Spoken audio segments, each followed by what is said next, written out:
आरंभ में परमेश्वर ने संपूर्ण सृष्टि की रचना की। उन्होंने आकाश, पृथ्वी और उसमें जो कुछ है उसे रचा। जब हम देखते हैं कि परमेश्वर ने क्या क्या रचा है, तो हम आश्चर्यचकित रह जाते हैं। जो कुछ परमेश्वर ने रचा वो सब अच्छा था। हर वस्तु उनकी महानता, भलाई और सामर्थ्य को प्रकट करती है। परमेश्वर ने विभिन्न प्रकार के पेड़ पौधे, जंतु और पशु पक्षी बनाए। तब उन्होंने मिट्टी लेकर पहले मनुष्य को बनाया और उसके नथनों में जीवन फूंका। पहला मनुष्य आदम कहलाया। तब परमेश्वर ने आदम की पसली निकाली और उससे स्त्री को आदम की पत्नी और साथी होने के लिए रचा। उसे हव्वा नाम दिया गया। परमेश्वर ने अपने स्वरूप में स्त्री और पुरुष रचा, इसलिए वह उनके साथ मिलजुल कर रहने का आनंद उठाते। वो बगीचे में आनंद से उनकी उपस्थिति में रहते थे, जो परमेश्वर ने उनके लिए रचा था। बगीचे को अदन की वाटिका कहा गया। वहां कोई पीड़ा या मृत्यु नहीं थी। परमेश्वर ने आदम से कहा, तुम हर एक पेड़ का फल खा सकते हो, केवल एक को छोड़कर। अगर उसका फल खाओगे तो तुम निश्चय ही मर जाओगे। परंतु एक दिन शैतान, जो दुष्ट आत्माओं का प्रधान है, उसने हव्वा को परीक्षा में डालने की कोशिश की। उसने फल तोड़ा और कुछ खाया और उसने अपने पति को भी खिलाया। उसी क्षण परमेश्वर के साथ उनका संबंध टूट गया, क्योंकि परमेश्वर पवित्र है और उनकी आज्ञा तोड़ने वाले उनकी उपस्थिति में नहीं रह सकते।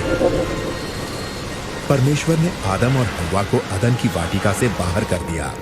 उन्होंने परमेश्वर की आज्ञा को नहीं माना, इसलिए उन्हें लज्जित होना पड़ा। उसके परिणाम स्वरूप आदम, हव्वा और उनका सारा वंश दुख और मृत्यु के भागीदार हुए। लेकिन परमेश्वर बहुत दयालु हैं। उन्होंने मनुष्य से प्रेम करना नहीं छोड़ा। उन्होंने मनुष्य को फिर से अपनी संगति में लाने का रास्ता पहले से ही तैयार कर लिया था। पवित्र शास्त्र में परमेश्वर ने अपनी इस योजना को प्रकट किया, जिसके द्वारा वे मनुष्य को उस दंड से जिसके वे लायक हैं बचाएंगे और उनके पाप और लज्जा को दूर करके अपनी संगति में वापस लाएंगे। भविष्यवक्ता अब्राहम पर उन्होंने अपनी इस योजना का एक भाग प्रकट किया। अब्राहम ने परमेश्वर पर विश्वास किया और उनका आदर किया। परमेश्वर ने उसे आशीष देने की प्रतिज्ञा की और कहा कि उसके द्वारा वो सब राष्ट्रों के लोगों को आशीष देंगे। परमेश्वर ने उससे प्रतिज्ञा की कि वे उसके वंश को सागर तट की रेत के कणों और आकाश के तारों के समान कर देंगे। अब्राहम ने परमेश्वर पर विश्वास किया और परमेश्वर ने उसके इस विश्वास के कारण उसे धर्मी ठहराया और लोगों ने उसे परमेश्वर का मित्र माना।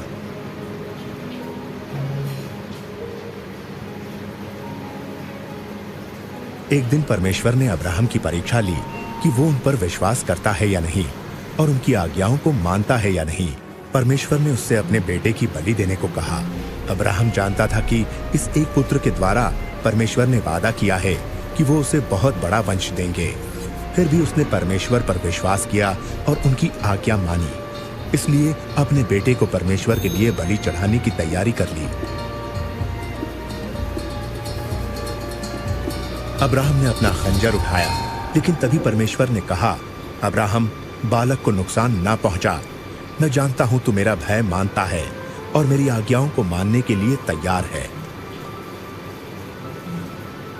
तब अब्राहम ने अपने पास एक मेंढा देखा जो अपने सींग से झाड़ियों में फंसा हुआ था।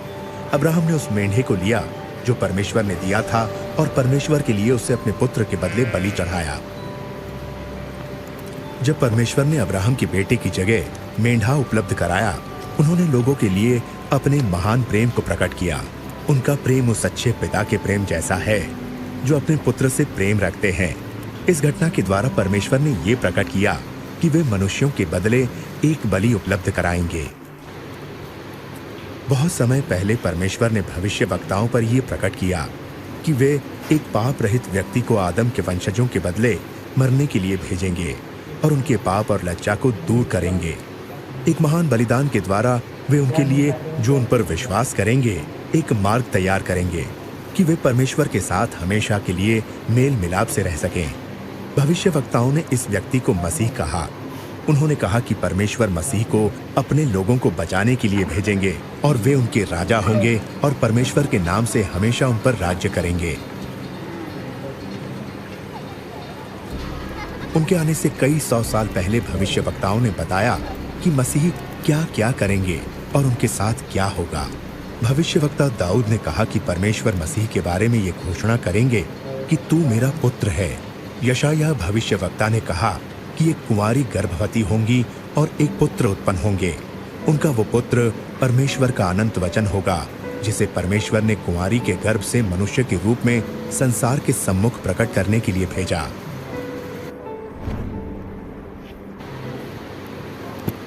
भविष्यवक्ताओं ने यह भी लिखा कि मसीह का जन्म बैतलहम में होगा। उन्होंने भविष्यवाणी की कि वो यरूशलेम में उनके राजा के रूप में प्रवेश करेंगे। उन्होंने ये भी लिखा कि 30 चांदी के टुकड़ों के बदले उनका एक नजदीकी मित्र उन्हें धोखा देगा। भविष्यवक्ताओं ने कहा कि मसीह अपने जीवन का बलिदान करेंगे, लेकिन परमेश्वर तीसरे दिन उन्हें मृतकों से जीवित कर देंगे। भविष्यवक्ताओं ने मसीह को मनुष्य का पुत्र कहा और बताया कि वे दोबारा आएंगे बादलों पर और परमेश्वर की उपस्थिति में प्रवेश करेंगे और परमेश्वर उन्हें सब लोगों और राष्ट्रों के ऊपर हमेशा के लिए अधिकार देंगे। 2000 वर्ष पहले एक ऐसे ही व्यक्ति इस संसार में रहते थे जिनका नाम यीशु था। क्या यीशु का जीवन उन सब बातों को जो भविष्यवक्ताओं ने मसीह के बारे में कही पूरा करता है? ये फिल्म ये बताती है कि यीशु कौन है और उन्होंने क्या कहा और क्या किया, जैसा धर्मशास्त्र में लिखा है।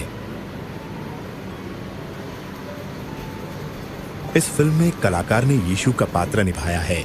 वैसे तो कोई भी इस कार्य के योग्य नहीं, लेकिन इस फिल्म को इसलिए बनाया गया कि लोग यीशु के बारे में और उनके जीवन के बारे में जान सकें और उस आशीष को जिसकी प्रतिज्ञा परमेश्वर ने की है प्राप्त कर सकें।